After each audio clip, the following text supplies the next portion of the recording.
جوانوں میں آپ سے مخاطب ہوں، اللہ کو بوڑھے کی توبہ بھی پسند ہے، اللہ کو ہر ایک شخص کی توبہ پسند ہے، لیکن یہ بات ذہن میں رکھو کہ میرے اللہ کو جوان کی توبہ بہت زیادہ پسند ہے۔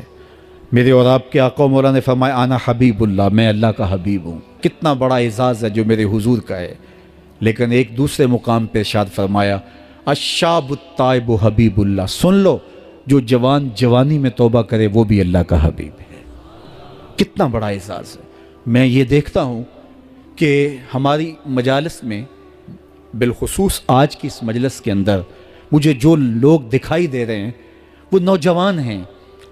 تو جوانی جنون کا شعبہ قرار دیا گیا ہے، شعبۃ من الجنون کہا گیا ہے، لیکن وہ جوان جس نے اپنی جوانی اللہ کی یاد میں گزاری، اللہ کے ذکر میں گزاری۔ جوانوں، عبادت کی لذت بھی جوانی میں ہے۔ اگرچہ جوانی مستانی ہوتی ہے، ذرا اس مستانی جوانی کو تہجد کے مصلے پہ لا کے دیکھو، کیا مستی چڑھتی ہے سجدوں کے اندر، کیا لطف ہے قیام کے اندر، کیا سکون ہے رکوع کے اندر۔ اس جوانی کو مالک کی چوکھٹ پہ لاؤ، پھر دیکھنا کہ یہ جوانی کتنی لذت آفریں ہوتی ہے، اور پھر اس جوانی کے بدلے میں اللہ تعالیٰ تمہیں کیا کیا عطا فرماتا ہے۔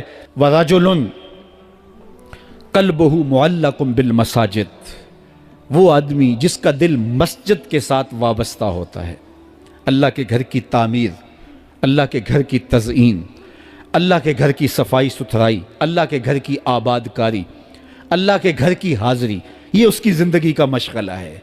مسجد کے ساتھ وابستہ ہے، اس کو جنون ہے اللہ کا گھر خوبصورت ہو، اس کو جنون ہے اللہ کے گھر میں رونق ہو، اس کو جنون ہے کہ اللہ کے گھر میں صفائی ستھرائی ہو، پاکیزگی ہو، لوگوں کا آنا ہو، اور لوگوں کا مسجد سے ربط ہو، اور مسجد کی حفاظت اس نے اپنے ذمے لی ہوئی ہے، مسجد کے کام وہ غلاموں کی طرح کرتا ہے۔ سنو سنو، میرے حضور نے فرمایا قیامت کے دن اللہ اسے اپنے عرش کا ٹھنڈا سایہ عطا فرمائے گا۔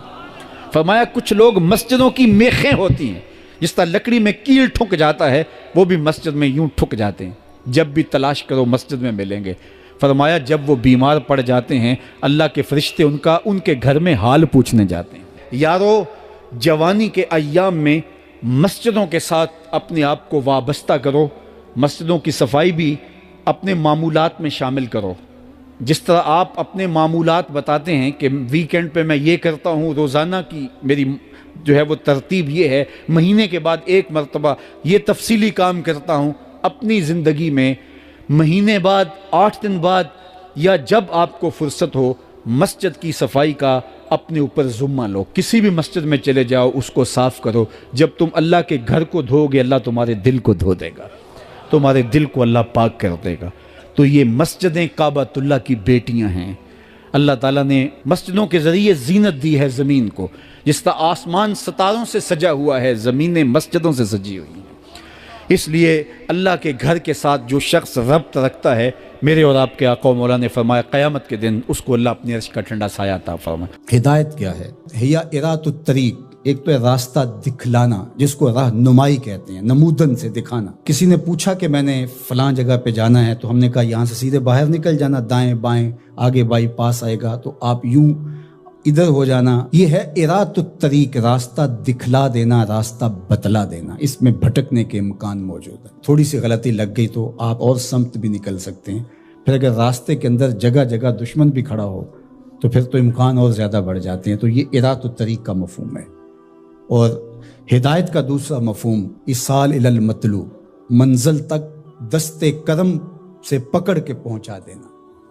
تو یہاں دوسرا معنی ہے، اس لیے علماء نے اس کا معنی کیا مجھے سیدھی راہ پہ چلا۔ مطلب کیا کہ سیدھی راہ تو میں دیکھ چکا ہوں، لیکن قدم قدم پہ شیطان اور نفس موجود ہیں جو میری راہ بھٹکا دیں گے۔ مالک تو دست کرم بڑھا اور مجھے منزل پہ پہنچا دے۔ اللہ اکبر۔ تو یہ ہے ایصال الی المطلوب، تو ہدایت کا یہ مفہوم۔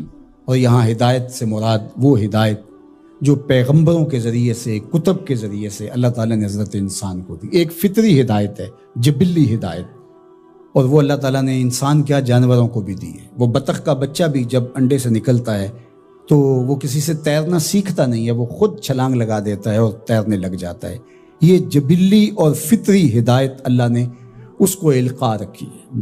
بچہ پیدا ہوتا ہے تو اس کی زبان ہوتی ہے، بولنا نہیں جانتا، وہ آ کے سیکھتا ہے۔ ہاتھ ہوتے ہیں، پکڑنا نہیں جانتا، آ کے سیکھتا ہے۔ قدم ہوتے ہیں، چل نہیں پاتا، سنتا ہے، سمجھ نہیں پاتا، دیکھتا ہے، پہچان نہیں پاتا۔ یہ ساری چیزیں تدریج سے سیکھتا ہے۔ لیکن بچے نے ماں کی چھاتی سے دودھ کیسے لینا ہے تو یہ اس کو جبلتاً بتایا جاتا ہے، چونکہ اس کی پہلی ضرورت ہے، باقی چیزیں وہ آ کے سیکھتا ہے۔